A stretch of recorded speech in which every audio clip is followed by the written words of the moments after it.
सारी कौम उनके पीछे खड़ी होती है। यहाँ पे मैं अख्तर साहब आपकी जाने भी आऊंगी, लेकिन जाहिद साहब से जानना चाहूंगी कि जाहिद साहब इस सिचुएशन में जब समिट कॉन्फ्रेंस के हवाले से पाकिस्तान तहरीक इंसाफ को एक्यूजेशन फेस करने पड़ रहे हैं, और अगर जनरली यही बात है, सऊदी अरब ने ही मलाइन किया है पाकिस्तान को कि आप ना जाएं कॉन्फ्रेंस में, वरना हम आपके लोगों को जो है नौकरी से फारिग कर देंगे और ये लाखों की तादाद में जो लोग मौजूद है फारिग हो जाएंगे काम से।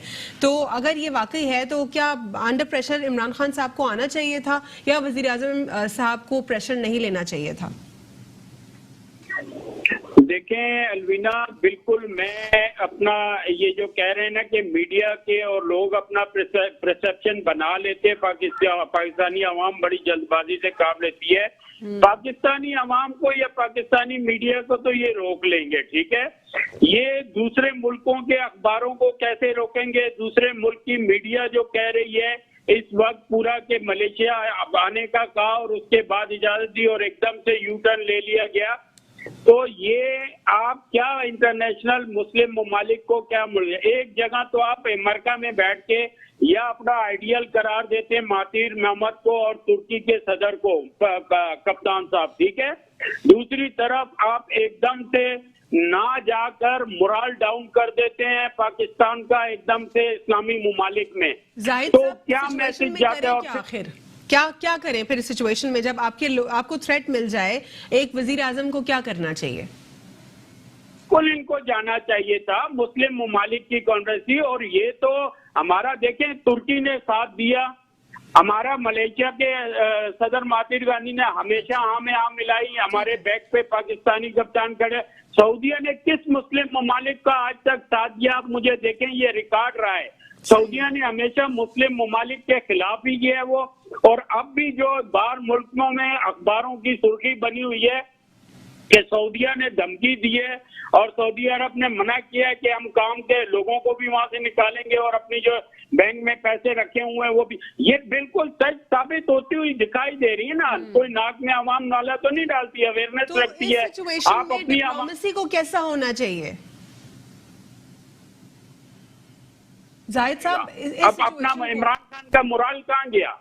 अच्छा ठीक है अख्तर साहब, डिप्लोमेसी के तरीके होते हैं, डिफरेंट तरीक़ाकार से डिप्लोमेसी की जाती है। इस सिचुएशन में आपका क्या मानना है कि अगर थ्रेट किया जाए किसी प्राइम मिनिस्टर को कि आपके लोगों को हम नौकरी से फारिग कर देंगे, तो उनका स्टांस क्या होना चाहिए? क्या उनको इस अनड्यू इन्फ्लुएंस में आना चाहिए या अनड्यू इन्फ्लुएंस में नहीं आना चाहिए? क्योंकि कैटेगोरिकली अनड्यू इन्फ्लुएंस अनलॉफुल है, इवन इंटरनेशनल लॉ के मुताबिक इलीगल काम किया सऊदी अरब ने तो बिल्कुल किया। तो इनलीगल प्रैक्टिस तो ऑलरेडी हो ही रही थी और होती रहती है। अब ये है कि अचानक पहले ही मुल्क बहरान में है, फाइनेंशियल क्राइसिस में है। क्या सऊदी अरब को हिलाया गया है ये इस बिहेवियर के ऊपर? क्या वो आदी है पाकिस्तान के लिए? देखिए, वो तो बेसिकली आपको पता है कि उसके पीछे कौन सी फोर्सेस हैं और वो किसके इन्फ्लुएंस में हैं। अब उस पर फिर भी मैं बात नहीं करना चाहूँगा क्योंकि आपको पता है कि रिमोट पे क्या हो रहा होता है।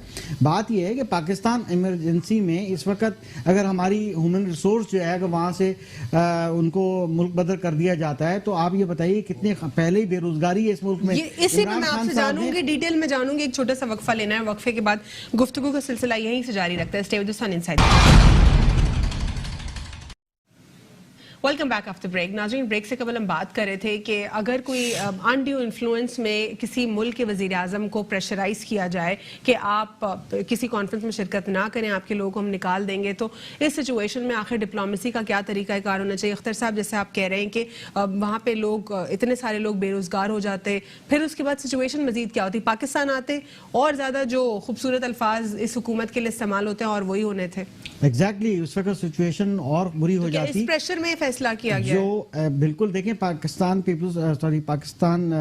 तहरीक इंसाफ जो है वो हमेशा बैरून मुल्क जितने भी लोग थे उनमें अपनी पॉपुलैरिटी की कोशिश करती रही है। अब जो एम्प्लॉयमेंट बाहर है, ऑलरेडी जो पाकिस्तान से सालों से लोग बाहर हैं, अगर उन्होंने धमकी दे दी कि इनको निकाल दिया जाएगा, तो ज़र मुबादला जो आ रहा है, पहले ज़र मुबादला नहीं मुल्क में आ रहा, पहले ही यहाँ पर लोकल जॉब्स नहीं है, ठीक है। इमरान खान साहब ने अभी तक जॉब का अरेंज किया नहीं है। फिर जो आपको याद होगा, IMF के पास नहीं जाना चाहते थे, तो जब सऊदी अरब में गए, जो उन्होंने वहां से दिया, जो कुछ किया, अब जाहिर है सब कुछ एट ए टाइम वापस करना पड़ जाएगा। तो बात यह है कि एक जब जकड़ा हुआ हो सारी सिचुएशन, तो इस वक्त आप बताइए कि प्राइम मिनिस्टर साहब को क्या करना चाहिए? सर इसमें तो फिर अंडी इन्फ्लुएंस में आ जाएगा इंसान, नहीं, लेकिन इसलिए आप कुछ मुझे बताएं कि अंडी exactly, इन्फ्लुएंस में बंदे को आना देखिए, चाहिए या नहीं आना चाहिए? वो नहीं आना चाहिए, वो नहीं आना चाहिए। मगर क्या हम इतनी एनर्जी रखते हैं, फाइनेंशियल स्ट्रांग हैं कि हम कर सकते कि हैं? ये देखिए कि इतने सारे लोग आ जाएंगे तो उनको नौकरियां कहाँ से मिलेंगी? अगर भूखा काम मरना कहाँ है से और होगा? अब हमने अपने पब्लिक को, इमरान खान ने भूखा मारना है, तो फिर ये काम सारे करते रहे जो पहले भी कर रहे हैं।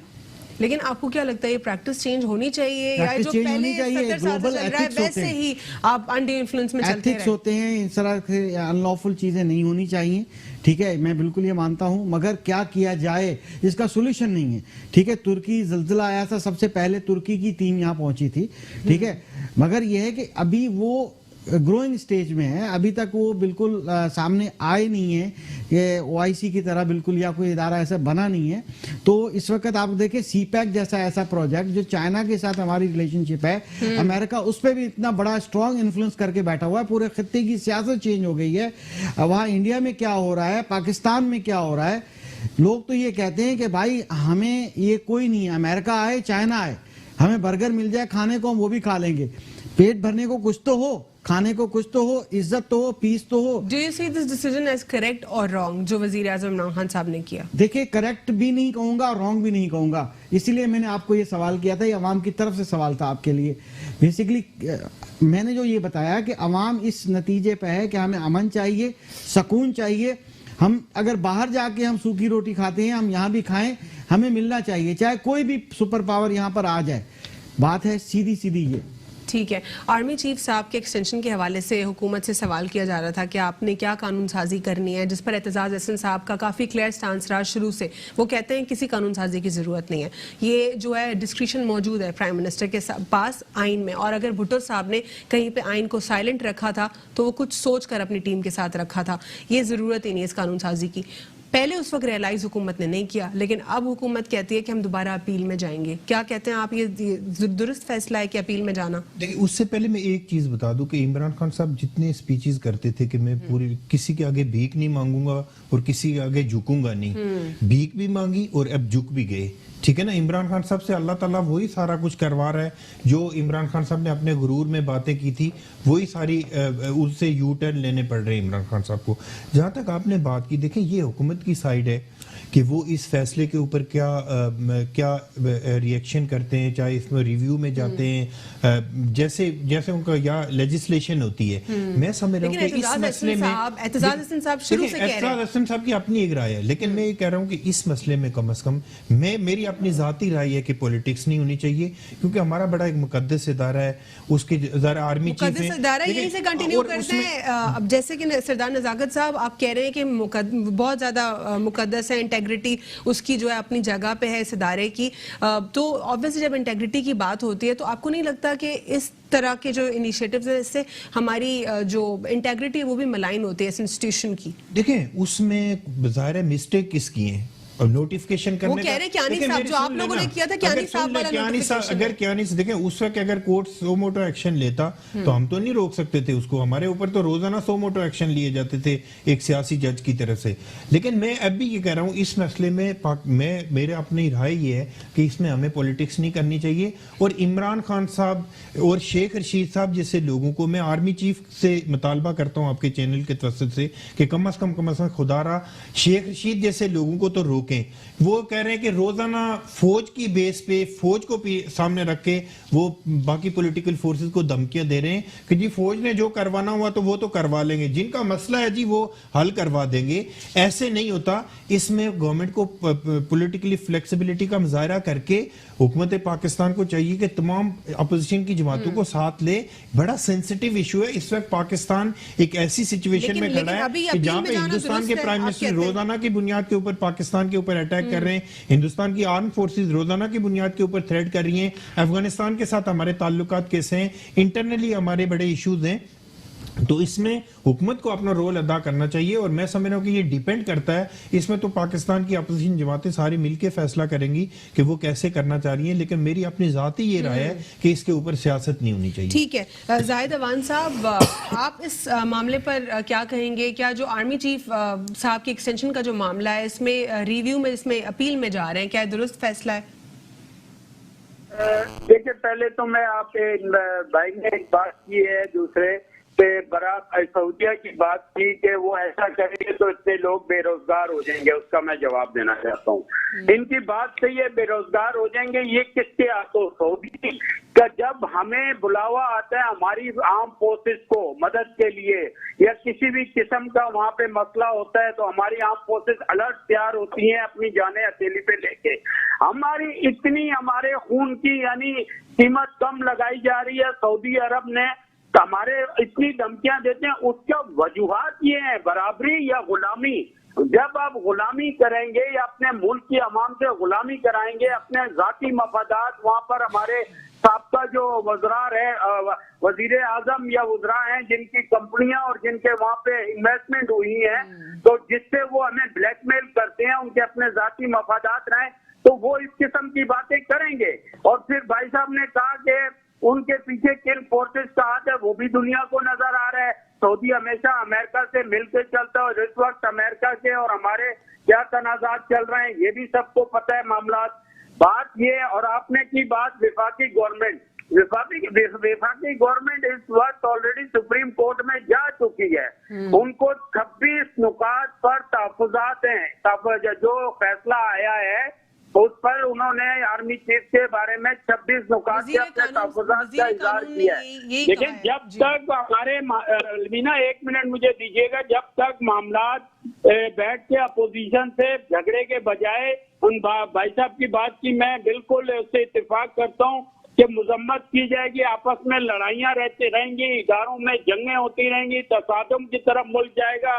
जो बड़ा अफसोस से मैं कहता हूँ कि ये एक्सटेंशन वक्त की जरूरत थी, अपोजिशन को कॉन्फिडेंस में लेके इस वक्त इमरान खान का साथ देना चाहिए था और इमरान खान को भी चाहिए बजाय के अपोजिशन के क्रिटिसिज्म करने के, रिवेंज की सियासत करने के बजाय उनको साथ लेके इन मामलात को जल्दी, अगर इदारे तसादुम की तरफ जाते हैं, ऊपर से हमारा दुश्मन मुल्क इंडिया तैयार खड़ा हुआ, आज हमारे 2 जवानों की शहादत हुई जिससे इंतहाई अफसोस मैं करता हूँ, रोजाना शहादतें हो रही हैं, अवाम शहीद हो रही है बेकसूर, तो ये इदारों में ऊपर से तसादुम हो रहा है, ये अच्छाई की तरफ नहीं जा रही, मुल्क को तबाही की तरफ ले जा रहा है।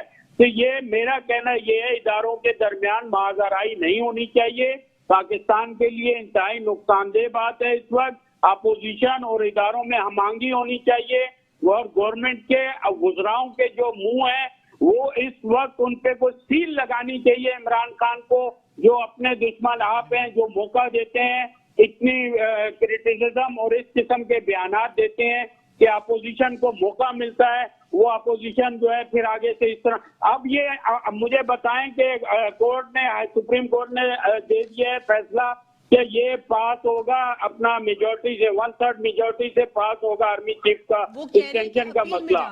और एक्ट की बात तो नहीं कर रहे, अभी वो कह रहे हैं पहले क्लियर नहीं था कि तो अगर आप ही रिजेक्ट हो जाती है तो डेफिनेटली इनको लेजिस्लेशन की तरफ आना पड़ेगा जी। लेकिन अभी जो उनका स्टांस है वो ये कह रहे हैं कि हम अपील में जा रहे हैं। पहले इन्होंने कहा था, क्लियर नहीं था ना कि इनको ओवरऑल अमेंडमेंट करनी है कॉन्स्टिट्यूशन में या फिर उनको आर्मी एक्ट इटसेल्फ, जो कि एतजाज हसन साहब कहते हैं कि जरूरत ही नहीं है अमेंडमेंट की। इस तमाम तर मामले को मैसअप किया गया है उस पिटिशन के बाद, और जो तमाम तर सिचुएशन हुई है वो ओवरऑल एग्जैजरेटेड सिचुएशन है। उनका पॉलिटिकली भी स्टांस दिखाई दिया हमें अलग ऑपोजिशन जमातों से, हालांकि वो पाकिस्तान जो भी देखें अलविना, जो भी सिचुएशन हो, अगर लेट से ये जाते रिव्यू में तो उसमें भी अगर एक चीजें तैयार होनी चाहिए ना, 6 महीने गुजरते हुए टाइम नहीं लगेगा, इस मसले को पहले रिजॉल्व होना चाहिए ताकि अपोजिशन जमातों को के साथ मिलके ये गवर्नमेंट जो भी होती है, ये पहली गवर्नमेंट है दुनिया की जो अपोजिशन इसको स्पेस दे रही है काम करने का, लेकिन ये स्पेस लेना नहीं चाह रही क्योंकि इनके मुंह बंद नहीं होते। जिस तरह हमारे पार्टिसिपेंट ने भी बात की कि एक उन्होंने कहा जी कि मुंह पे लगानी चाहिए, एक टेप इमरान खान साहब के मुंह पे भी होनी चाहिए कि वो डेली बेसिस पे अपोजिशन को टारगेट कर रहे हैं और ऐसा लगता है कि कोई अपोजिशन लीडर किसी के लिए बात कर रहा है। इमरान खान साहब को चाहिए कि इस वक्त मुल्क की जो सिचुएशन है, जो हालात हैं, जिस तरह के हमारे सामने क्राइसिस हैं, चाहे इदारों के दरमियान है या पूरे पाकिस्तान के अंदर गुर्बत, महंगाई, बेरोजगारी है, उसमें तमाम पाकिस्तान के स्टेक होल्डर को ऑन बोर्ड लेके उनको आगे चलना चाहिए ताकि ताकि पाकिस्तान के लोगों को कोई रिलीफ मिल सके। ये रोजाना की बुनियाद के ऊपर आप देखें ना, इमरान खान साहब ने कितने लोगों को अरेस्ट करवाया। फरियाल तालपुर साहिबा के केस में जज साहब ने सुन लेना, जज साहब ने इनकी क्लास ली इनके वुकला की कि भाई आपने किस कानून के तहत 6 महीने से इनको अरेस्ट किया हुआ है, अपने अकाउंट से 1.5 करोड़ रुपए की ट्रांजैक्शन थी। तो ये बड़ा अनफॉर्चुनेट है कि सिर्फ अपोजिशन को टारगेट किया जा रहा है। दे दीजिए इस पे अपील वाले मामले में आपको लगता है कि अपील को रिव्यू किया जाएगा, क्योंकि 26 पॉइंट्स के ऊपर उनको सख्त तहफ्फुज़ात है, वजीर कानून साहब कहते हैं, और हुकूमत की जो टीम है, लीगल टीम, उन्होंने ये कहा है। देखिए, अपील भी ठीक है, उसके बाद जो है प्लान बी के मुताबिक जो है पीछे कानून साजी के लिए भी तैयारियां की जा रही हैं, जो मेरी नॉलेज के मुताबिक है कि वो भी तैयारियां काम किया जा रहा है, मगर क्योंकि उनको जो पॉइंट्स मिले हैं उस पर उन्होंने वो रिव्यू करने के लिए कहा गया है। मैं दोबारा ये आऊंगा कि मीडिया को हमें ये चाहिए कि इस इशू को ज्यादा आम ना करें, हाईलाइट, इसको रिव्यू किया जाए, जैसे कानून साजी की जाए, ये गवर्नमेंट जाने और गवर्नमेंट का काम जाने, मीडिया इसमें जो है ज्यादा ना करे, जस्ट एक इन्फॉर्मेशन की हद तक रहे। दूसरी बात है कि ज्यादा इस चीज को करें कि जापान ने 3000 टेक्निकल स्किल पर्सन की डिमांड की है, मुआहिदा हुआ है जी। अब अगर जल्दी से यहाँ पर स्किल फोर्स तैयार की जाए, 6 मंथ के शॉर्ट कोर्सेज करा के आप इस तरफ भेजे जाएं, तो ज़र मुबादला भी आपका आएगा और आप एक ही मुल्क के ऊपर या ज्यादा एक सिर्फ इस ब्लॉक के ऊपर आप डिपेंड नहीं करेंगे, आपका दूसरे एरिया में भी आपकी जो है उस पे काम नहीं हो रहा, एजुकेशन पे काम नहीं हो रहा, वो करना जरूरी है। बहुत बहुत शुक्रिया अख्तर एराई साहब प्रोग्राम में शिरकत करने के लिए। सरदार नजाकत साहब, आपका भी बहुत बहुत शुक्रिया। हमें प्रोग्राम में जाहिद अवान साहब, आपने भी ज्वाइन किया, आपका भी बहुत बहुत शुक्रिया। कुछ चीज़ें कंक्लूड करते चलें तो उसमें यह है कि जो अपोजिशन जमातें हैं वो भी एक अहम जो है एक स्टेक होल्डर है हुकूमत के साथ। जब तक वो हुकूमत और अपोजिशन जमातें वन पेज पर नहीं आएंगी, तब तक प्रोडक्टिव सोल्यूशन नहीं निकलेंगे ये चीज़ों के। अगर हम इदारों के मलाइन करने की बातें देखें, आजकल एक इदारा दूसरे इदारे को जो है मलाइन करने की कोशिश कर रहा है, सिर्फ और सिर्फ पावर के लिए, और अपनी पावर को भी मिसयूज कर रहा है। जहाँ पे हम लोग अपने ड्यूटीज की बात भूल जाते हैं, वहां पे हम सिर्फ राइट्स क्यों आखिर मांगते रहते हैं। गुज़िश्ता 36 आवर्स के अंदर अंदर जो है LOC पे पाकिस्तान के खिलाफ जो है भारत ने बेसिकली LOC की वायलेशन की है, और हमारे जो मुसलमान फौजी हैं, पाकिस्तानी फौजी, उनको शहीद किया है, सिविलियंस को भी जो है शहीद किया गया है। ये तमाम सिचुएशन हमारे लिए बहुत एक क्वेश्चन मार्क रेस करती है कि इस तरह इदारों की इंटेग्रिटी के ऊपर अगर सवाल उठते रहेंगे तो कोई भी साख नहीं बचेगी किसी भी इदारे की। आज के लिए इतना ही। अल्लाह हाफ़िज़, गॉड ब्लेस यू ऑल।